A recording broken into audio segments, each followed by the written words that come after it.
किन्नर चुड़ैल। गोरखपुर नाम का एक गांव हुआ करता था। उस गांव में ज्यादा लोग नहीं रहते थे। उस गांव में एक गर्भवती विधवा औरत रहती थी। उस औरत का नाम कमला था। कमला अपने घर में अकेली रहती थी। उसके पति की सारी जायदाद उसके नाम हो गई थी, पर सभी गांव वाले उस औरत को मनहूस औरत समझा करते थे और सभी उससे नफरत किया करते थे। एक बार कमला राशन की दुकान पर खाने का सामान खरीदने जाती है। भैया जी, जरा 1 किलो दाल चावल देना। अरे हाय हाय हाय हाय हाय हाय! अरे मनहूस औरत, मेरी दुकान में अपशुगन करवाने आ गई क्या? हैं? चल जा यहाँ से। मैं कुछ नहीं देने वाला हूँ तुझे। भाग भाग यहाँ से, चल जा, निकल। भैया जी, ऐसा मत कहिए।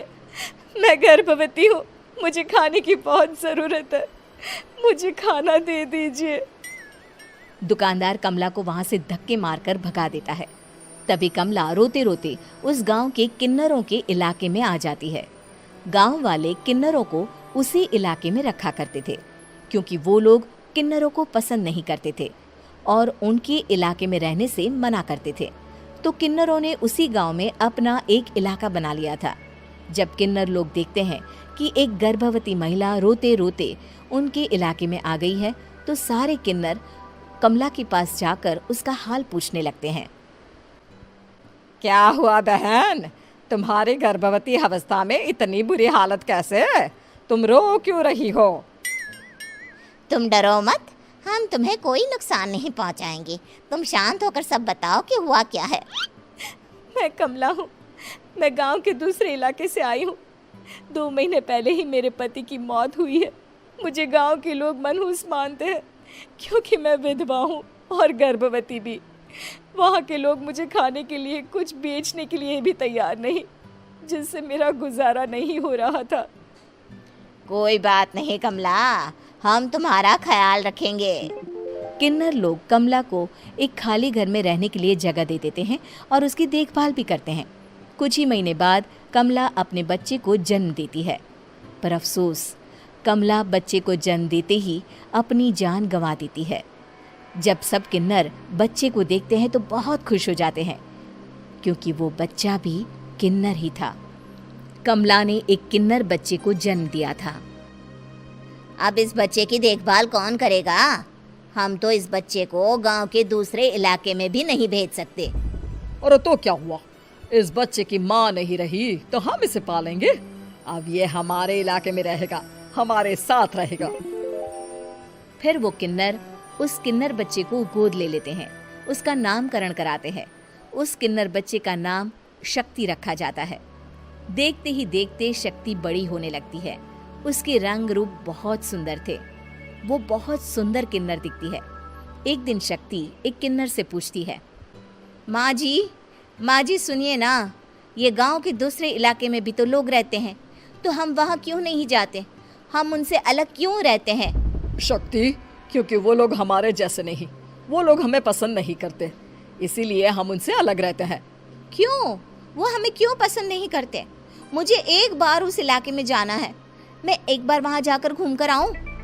शक्ति, खबरदार, जो तू उस इलाके में कभी भी गई तो अपनी जान नहीं गंवाना चाहती तो उस इलाके में कभी कदम भी नहीं रखेगी, समझी? इतना कहकर वो किन्नर वहाँ से चली जाती है। शक्ति उस किन्नर की बात सुनकर बहुत रोती है। माँ जी, ऐसा कैसे कह सकती हैं? उन्होंने इतनी सी बात के लिए मुझे इतना डांटा। अब तो मैं उस इलाके में ज़रूर जाऊंगी। फिर एक दिन शक्ति गांव के दूसरे इलाके में चुपके से जाती है। ये लोग तो हमारे जैसे ही इंसान हैं, तो ये हमसे नफरत क्यों करते हैं? जब शक्ति उस इलाके में पहुंचती है तो गांव के सारे आदमी उसके रूप से मोहित हो जाते हैं। वो लोग ये अंदाज़ा नहीं लगा पाते कि वो किन्नर है। शक्ति की सुंदरता देखकर सारे गांव वाले उसकी तारीफ करने लगते हैं। तभी गांव का चक्कर लगाने गांव के जमींदार का बेटा हर्ष वहां पहुंचता है। हर्ष भी दिखने में बहुत सुंदर होता है। जब हर्ष ने शक्ति को देखा तो वो भी उससे मोहित हो गया, और जब शक्ति की नज़र हर्ष पर पड़ी तो वो हर्ष को देखकर मोहित हो गई। आपको पहले कभी इस गांव में देखा नहीं। इस गांव में आप नए हैं क्या? जी नहीं, वो मैं बस। तभी शक्ति बोलते बोलते रुक जाती है और मन में सोचने लगती है, अगर मैंने इनको बता दिया कि मैं दूसरे इलाके से आई हूँ तो वो समझ जाएंगे कि मैं किन्नर हूँ, इसलिए मुझे इनसे झूठ ही बोलना पड़ेगा। शक्ति हर्ष को कहती है, जी हाँ, मैं इस गांव में नई आई हूँ, यहाँ अकेली रहती हूँ। वैसे आप कौन है? आप भी इसी गांव में रहते हैं? जी हाँ, मैं इस गांव के जमींदार का बेटा हूँ। आपको किसी भी चीज की जरूरत पड़े तो आप मुझे बता देना, मुझे अच्छा लगेगा। ऐसे ही शक्ति और हर्ष एक दूसरे से रोज मिलने लगते। वो दोनों अपने प्यार का इजहार करने एक दूसरे से मिलने जाते हैं। तभी शक्ति का पीछा करते करते एक किन्नर वहां आ जाती है। शक्ति, शक्ति, मैं तुमसे बहुत प्यार करता हूँ। मैं तुमसे शादी करना चाहता हूँ। क्या तुम मुझसे शादी करोगी? हाँ हर्ष, मैं तुमसे शादी करूँगी, पर मैं तुमको अपने बारे में एक सच्चाई बताना चाहती हूँ जो मैंने तुमसे छुपा कर रखी है। तभी उनके बीच में ही वो किन्नर आ जाती है। शक्ति, तेरी हिम्मत कैसे हुई ऐसा करने की? वो किन्नर शक्ति को खींचकर गांव के जमींदार के पास ले जाती है। हर्ष भी वहां शक्ति को बचाने के लिए पहुंच जाता है। जमींदार शक्ति और हर्ष के प्यार के बारे में सुनकर गुस्से में आ जाता है और शक्ति को गांव के बाहर निकालने की सजा देता है।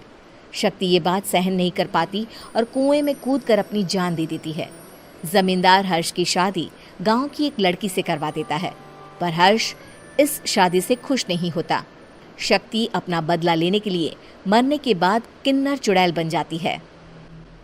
अब मैं इन गाँव वालों को नहीं छोड़ूंगी, अब इनसे मैं अपने प्यार का बदला लूंगी। किन्नर चुड़ैल गांव वालों को परेशान करना शुरू कर देती है। एक बार वो रात को गांव के खेतों में पहुंच जाती है और वहां आग लगा देती है। सारी फसल जल के राख हो जाती है। जब एक आदमी रात को उठकर देखता है कि खेत में आग लग गई है तो वो वहां पहुंच जाता है। वो देखता है कि खेतों के बीचों बीच एक किन्नर चुड़ैल खड़ी है और वहां खड़े होकर ताली बजा रही है। गांव वाला किन्नर चुड़ैल को देखकर बेहोश हो जाता है। जब सुबह उस आदमी को होश आता है तो वो सीधा जमींदार के पास जाता है। अरे जमींदार साहब, अरे वो किन्नर चुड़ैल ने मेरी सारी फसल जला दी। अब मैं क्या करूंगा? क्या होगा मेरा?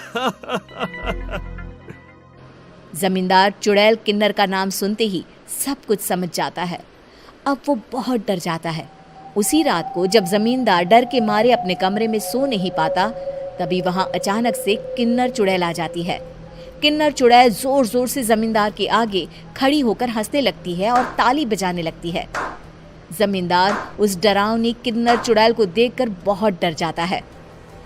तूने मेरे साथ बहुत बुरा किया, अब मैं तुझे जान से मार दूंगी। नहीं नहीं नहीं नहीं नहीं, मुझे माफ कर दो, मुझे मत मारो। मैं कभी ऐसा दोबारा नहीं करूंगा। अब तुम जो बोलोगी वही मैं करूंगा। ठीक है, मैं चाहती हूँ कि किन्नर इलाका गांव के इलाके से जुड़े और गांव का कोई भी आदमी किन्नर समाज से द्वेष ना करे, उससे नफरत ना करे, नहीं तो मैं सारे गांव को मार दूंगी। और तुम गांव में एक नया कानून बनाओ कि अगर किसी ने भी किन्नर समाज को हानि पहुंचाने की कोशिश भी करी या इनसे भेदभाव करने की भी कोशिश करी तो उनको कड़ी से कड़ी सजा मिलेगी। हाँ हाँ हाँ हाँ, मैं ऐसा ही करूंगा। तुम जो बोलोगी वो मैं करूंगा, पर मुझे जाने दो प्लीज। तब वो किन्नर चुड़ैल वहां से चली जाती है। गांव का जमींदार किन्नर चुड़ैल का कहा मानते हुए दोनों इलाकों को एक कर देता है और नया कानून भी लागू कर देता है। तब से वहां किन्नर समाज और बाकी गांव वाले शांतिपूर्वक रहने लगते हैं।